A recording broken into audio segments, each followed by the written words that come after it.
Oh man, I don't have anything to wear. Well, the Pink Yeti Army is hosting a fashion show nearby. Do you want to go have a look? I don't know. Do they have anything to suit my stunning good looks? I'm sure they do. Let's go have a look. First to enter the arena, we have the wonderful Yota in what would be the Asura height of fashion. Next to her, we have the two wonderful Silvaris, Xenophilia and Selma, who are showing off the wonderful version of the Silvari fashion. And next to them, we have EP and Sally, who are showing off the human side of fashion. And next to Zelly, we have the wonderful person of Shiveria, Lionclaw, who is showing off the Char town clothing. And lastly, we have Gerbkamp and Meredith, who are showing off the height of Norn fashion. All of these clothing guides are available on your default. So whenever you want to see what your own town clothing may look like, just switch over in your hero key to the top hat and cane.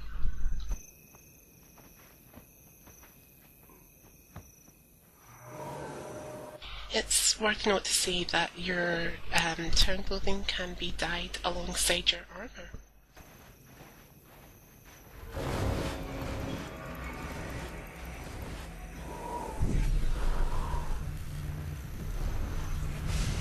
Pain for pain!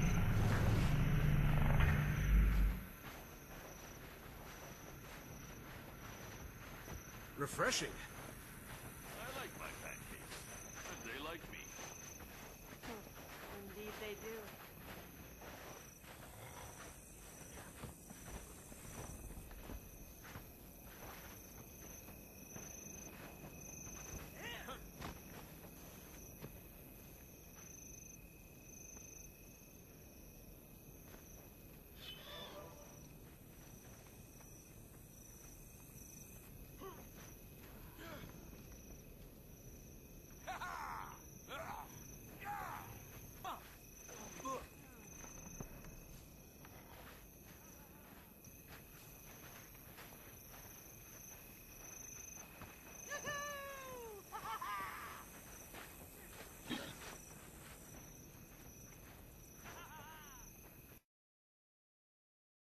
Showing off her wonderful riding boots, hot pants, ruffled shirt and quaggan hat. These can all be found on the gem store. A good majority of them will cost you a little bit of gems, but you know, if it's a look that you really want, it's a look you're going to really go for. Next to her we have Lee Phantom, who's wearing a very dapper fluffy coat. Again, I do believe it can be found on the gem store along with his bunny ears.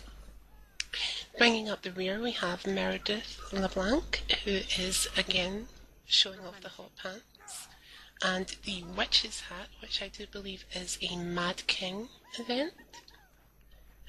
Correct me if I'm wrong. And again, can be either purchased via the gem store or by a specialty event vendor.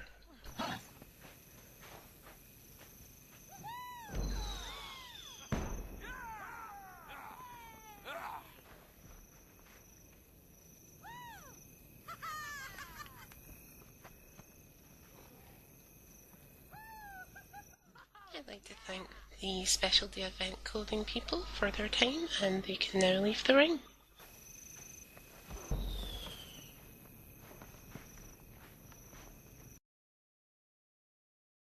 And by the looks of it, the only person is the wonderful Celestica Starfall Call, who is modelling off the Acolyte gear, which is also known as the starter gear for the light armoured people.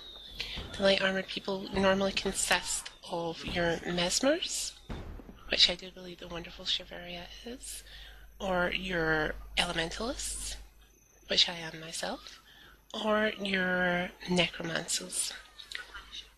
Normally there's normally a small deviation in look between the male and female, but unfortunately we only have a female model at this moment in time.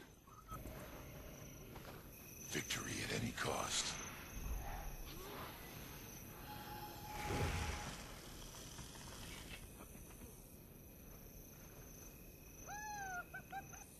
Now doesn't the wonderful Celestica look really, really beautiful in that? It's at this time I'd like to thank Celestica for joining. And both herself and, well, sorry about that, viewers. That Selma is currently wearing what is known as the Catalyst outfit. Now this outfit itself can be found in either dungeons or out in the general world. So it's a kind of all levels outfit. Mostly found for low levels though. EP herself is wearing the wonderful winged outfit, which is a very mid-level gear and can be found sometimes on the Black Lion trading post and sometimes in your storyline. Next to her we have Zelly, who is wearing the country outfit, a country girl at heart I do believe, and this can be found again on the Black Lion trading post and from some vendors. Lastly we have Aprazura, who is wearing the Magician outfit, which again can be found in low-level areas as well as the Black Lion trading post.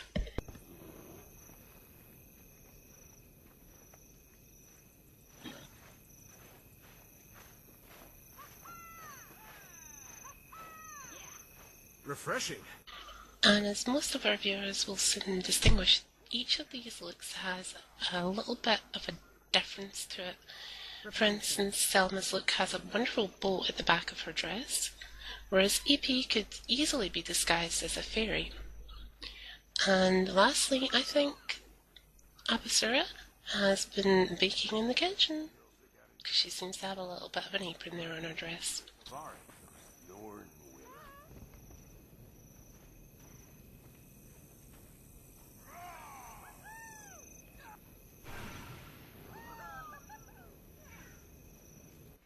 It's at this time I'd like to thank the Light Armoured Group 2 for their time and send them on their way. Replenishing. Is in the Asura Tier 3 light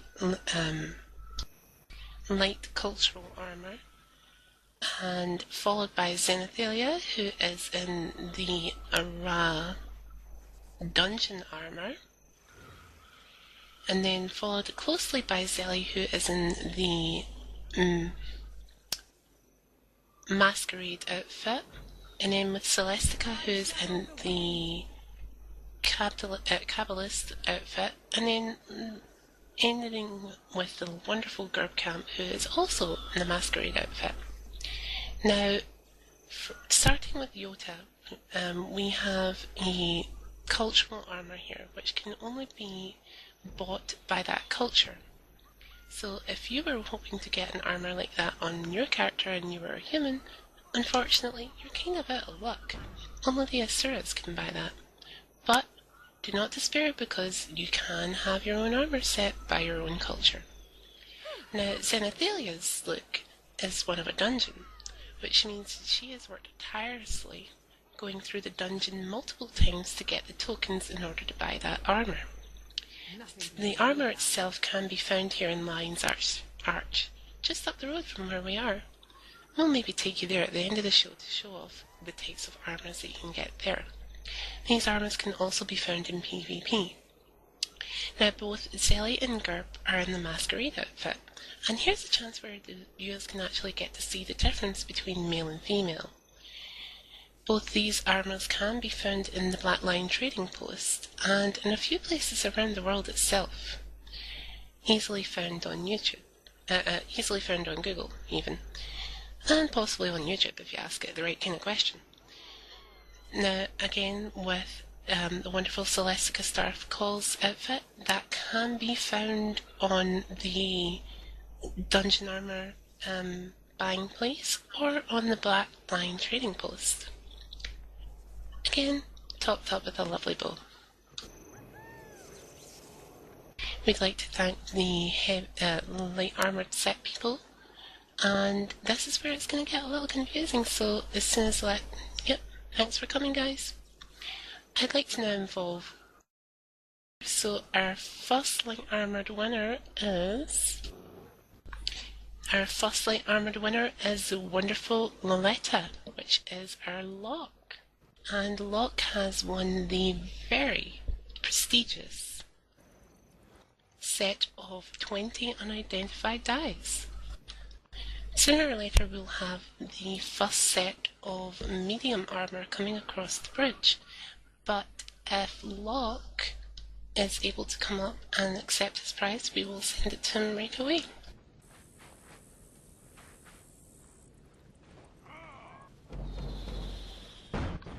And Locke is the winner of 20 unidentified dies. Here's hope he can find some colours that he really likes within those dies.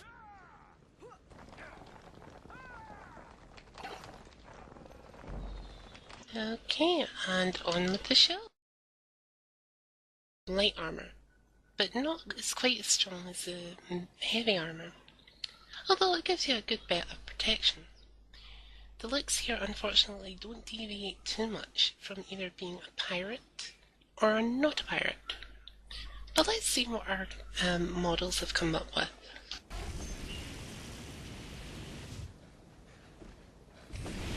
Getting healthy.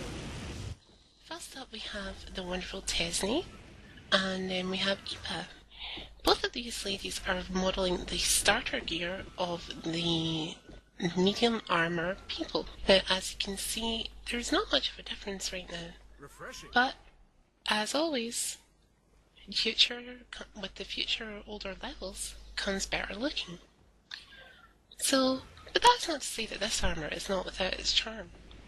The majority of the time this armour can be found on your thieves, your inventors, which would be your engineers, and I also believe it can be sometimes found on other characters, like a guardian. Not entirely sure on that fact. I think guardians are more heavy armoured people. Replenishing. Sorry, one other class that it can be found on though is your rangers. The rangers themselves are very versatile. So these rangers and inventors can be found on this particular outfit set. Again, these outfits would be ones that you start with, and ones that can actually stay with you throughout the entirety of your game. But we'll get towards that by the end of the actual show. We'll tell you how you can keep the look of a low-level gear while still having it on a high-level gear.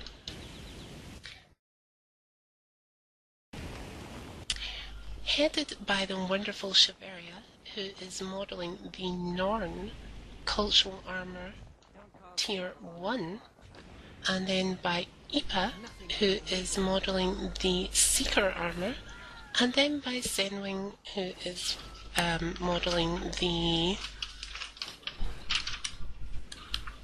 Pirate Armour.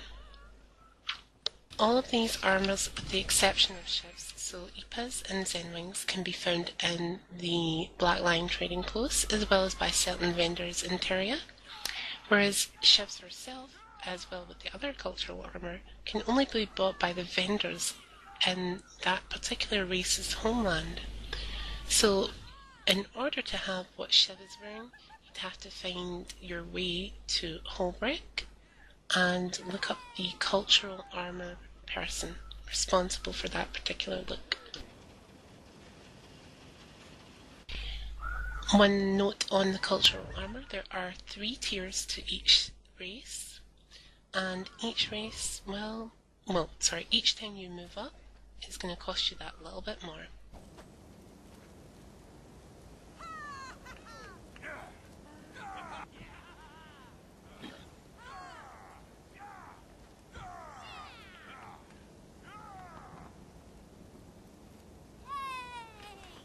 Refreshing. The following prize being a very wonderful pink Quaggan backpack. Please enjoy your prize and congratulations. Thank you, everyone.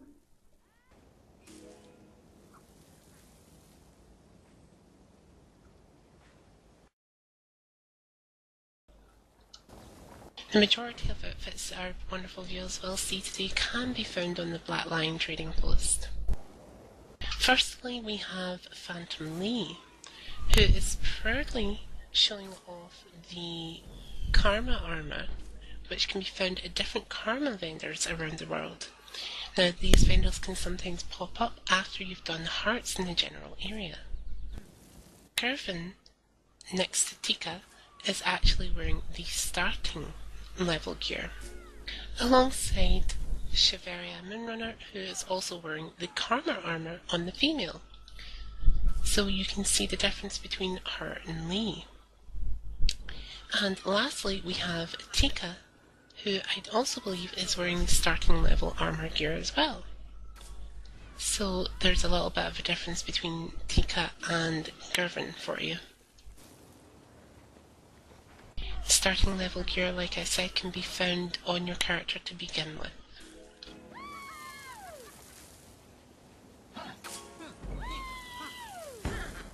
Now, the Karma armor itself will actually cost you Karma points, which you can get from doing events, or completing your daily and using the liquid Karma, or, if you're fancy like some people, completing your monthly and getting liquid Karma that way.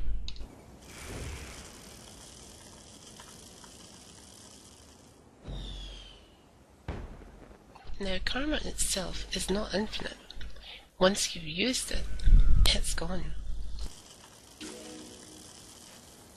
And sometimes the Karma outfits can be a little expensive, so if you're going for a full set, make sure you've got plenty of Karma to do so.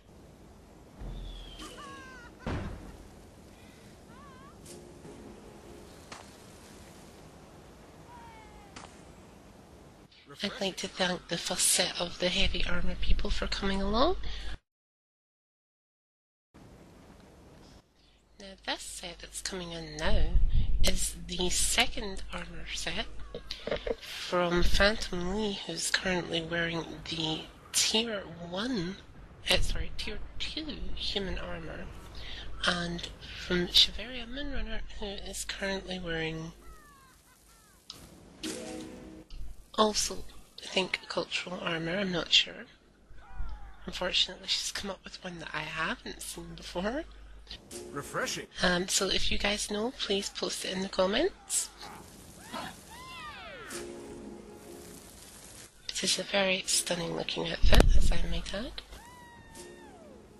The following armors can be found in certain places, but again with the cultural and Karma armors, you have to go to specific places to get them. The cultural armor, like I said before, it starts off rather cheap, but as soon as you get up to level 3, well, you're going to have to pay out a little bit more.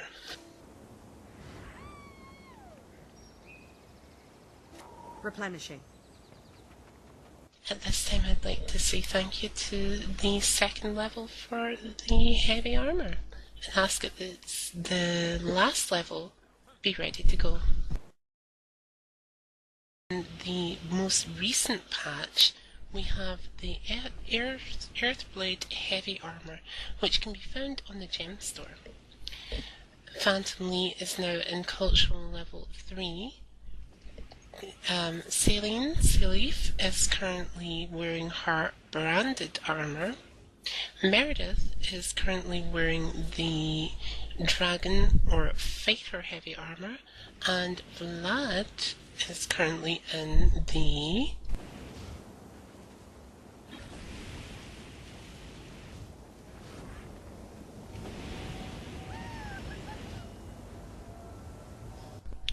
another missing one, guys. So he is currently wearing another set of heavy armor, which is actually the same as Locke's. So he is wearing the Earthblade armor as well, which can be found on the gem store. These armors are very, very pricey, which means you would be exchanging your hard-earned gold for gems in order to buy them. Whereas Lee's armor, again, very pricey in gold, but very well worth it.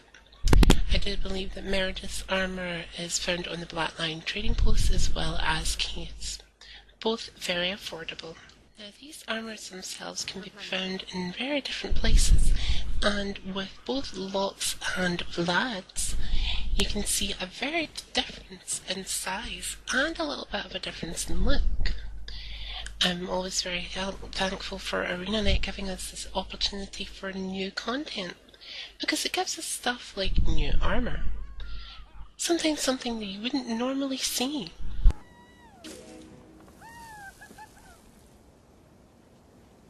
At this time I'd like to thank the heavy armoured sets for coming up, and in 1 second we'll be presenting a prize.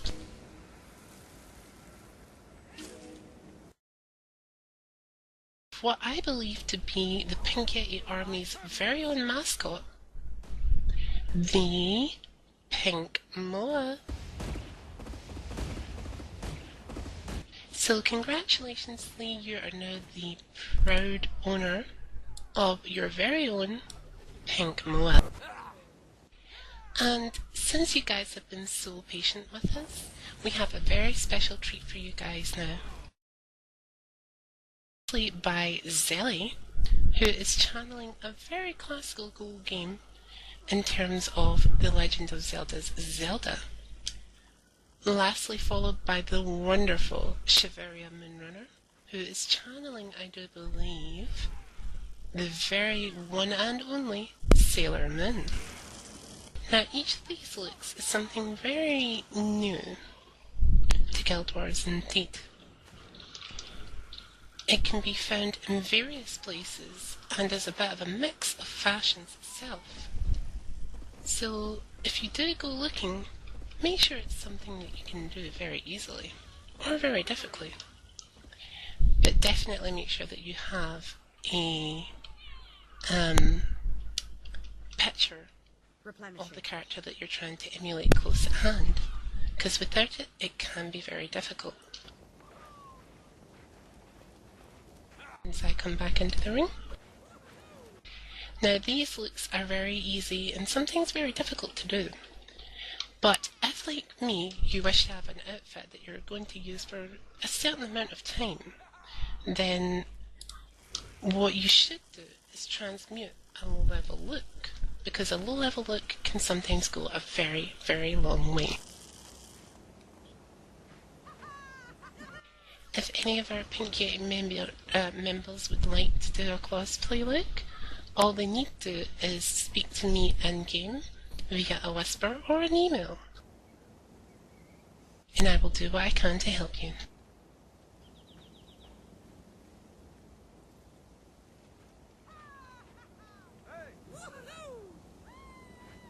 It's at this time I'd like to say thank you, and although we have that lastly, there is one last look for all of you guys.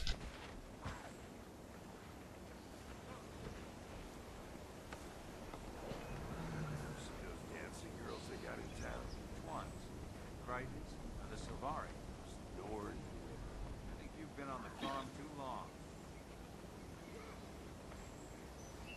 Need something?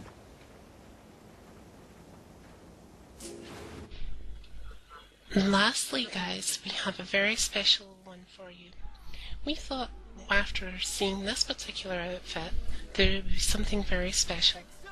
So lastly, and for the vote of thanks, we have the wedding outfit. Modeled by both myself and the wonderful Phantom Lee. I hope you like it, guys. And a big thank you as well.